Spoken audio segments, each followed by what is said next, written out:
The President of the United States is often called the most powerful person on earth. But where do those powers begin and end? A question for senior contributor Ted Koppel to consider.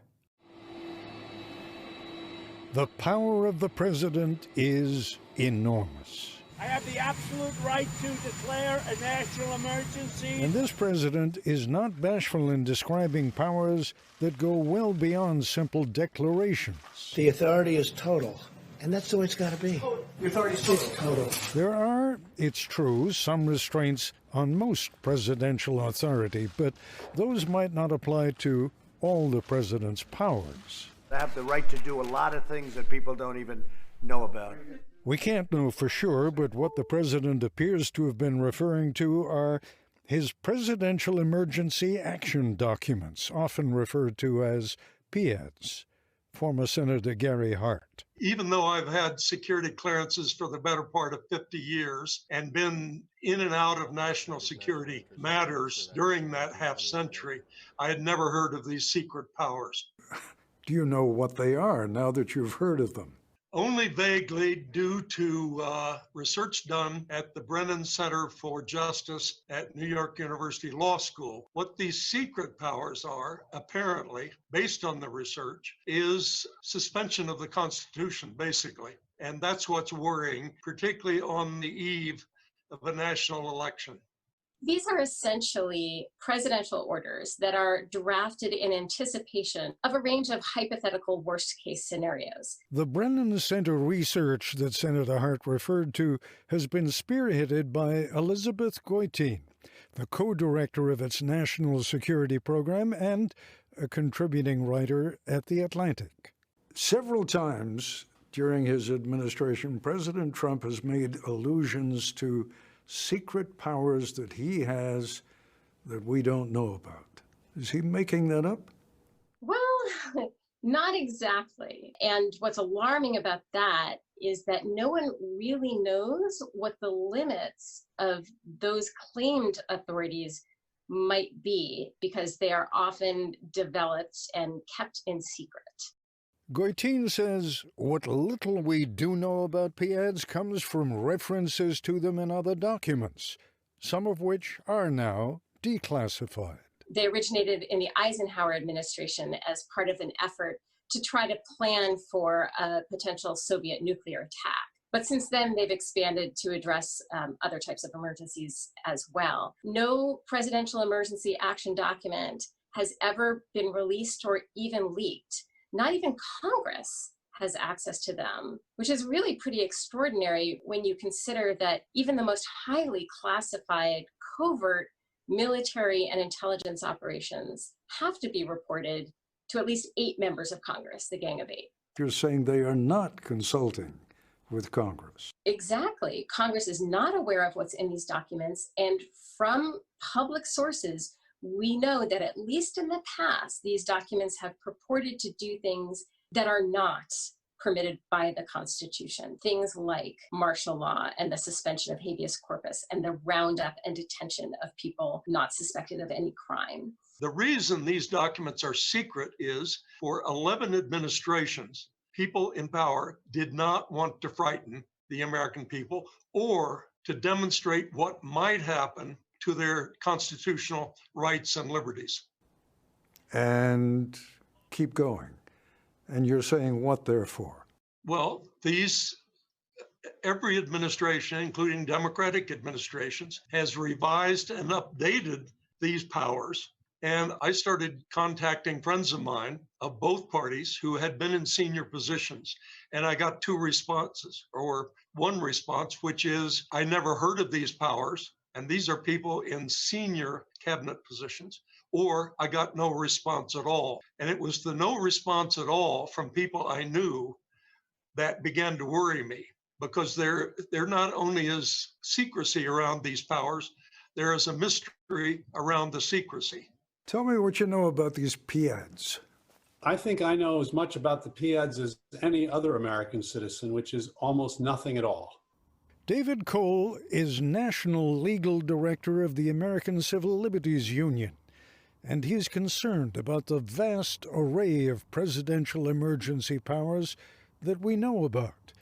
Under the National Emergencies Act of 1976 alone, the president can declare a national emergency just by signing a proclamation.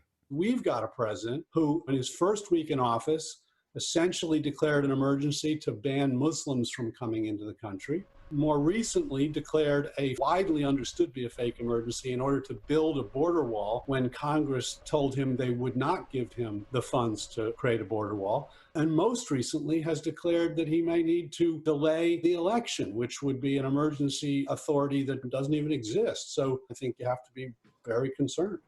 Which brings us back to those mysterious presidential emergency action documents. Tell me about those PADs. You're the only person I have met so far who will even admit to knowing what the hell they are and having seen one. Yes, really.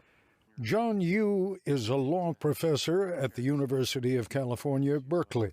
While serving at the Justice Department after 9/11, he drafted the memo that justified the use of enhanced interrogation of terrorism suspects. Just to reassure our viewers a little bit, John, you've seen these PADs?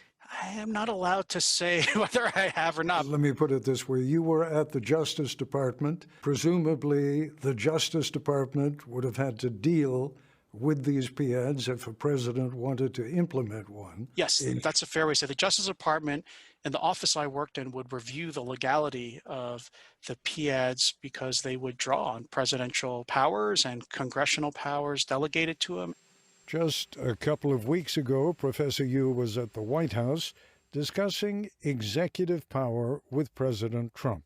Because you never know what the emergency is going to be. So these PADs and similar contingency planning documents, when we look back historically at them, sometimes they seem comic. The notion that there are executive powers based on something that has never been vetted by Congress, giving the president almost limitless powers to do what he needs to do in the event of a crisis, that's not funny to me. That's scary. Oh, forgive me, I don't mean this whole question is comic. And you are right, Ted.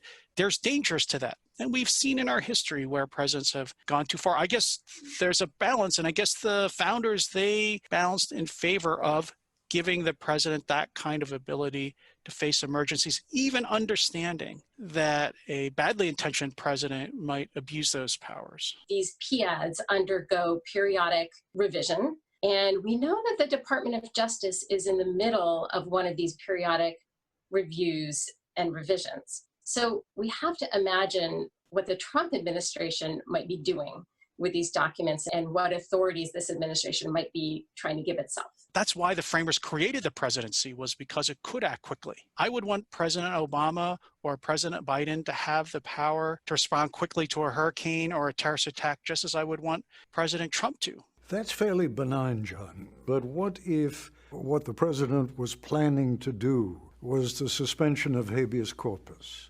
How would you feel about it then? Now, I'd be the first to admit that in emergencies, the executive branch can make mistakes. And that's sometimes the price of swift action. Congress is more likely to get things right. The founders thought that, but Congress is too large and too slow to act decisively. Having said that, Professor Yoo would be comfortable giving a few select members of Congress classified access to the secret PADs. Gary Hart doesn't think that goes far enough. I want them public because they affect the freedom and liberty and rights of every American citizen. I can't say it any better. This is a blueprint for dictatorship. Now, I think the more attention it gets, the less likely those in power are going to use them. We have so much publicity, Senator Hart. We have so many different voices being raised in anger, in outrage, in fury. I'm not sure what a few more voices raising an issue like this, what impact that's going to have. This goes to the core of our country and our founding. And if there is what amounts to the capability to suspend our Constitution, that's not just another issue. That's serious. To unleash the full power of the federal government in this effort today, I am officially declaring a national emergency. Keep in mind, Two very big words. the current incumbent president has declared 7 national emergencies, and he has stated repeatedly that he has more power than most people know about. And you find that frightening. I will not reverse the question. All right.